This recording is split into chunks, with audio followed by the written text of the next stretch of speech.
Elevation.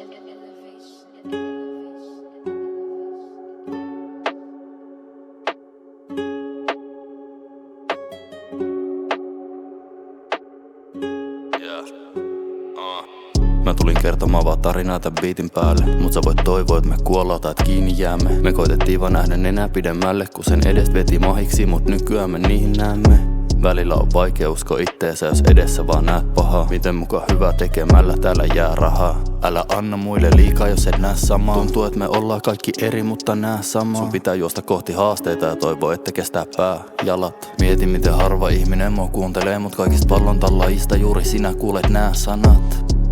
Mikä silloin merkitys? Onko millään merkitys? Merkitys on siinä, kun sä löydät tavan antaa sen sun elämälle, sit kun oot pidättänyt pitkää hengitystä. Siinä sulle selvitys. Molemmat on hengis nyt. Mut ootellaan ja nähdään. Ootellaan ja nähdään, kumman kohtaa ensi kengitys. Tää tarina on siitä, miten oli liian terve, liikaa rahaa, liian fiksu, liian liidos, vitun pelle. Liian nuori, rakastunut, tajutakseen, ettei mikään täällä ole ikuista eikä kohtu enää ole niinku ennen. Mutta päätin, että kestän kaiken. Ne sanoo, ettei ajat kestä vaikea. Sun pitää joskus likaa kädet, et voit pestä maineen. Ja pitää osaa olla ilkeä, kun eksän aikeet.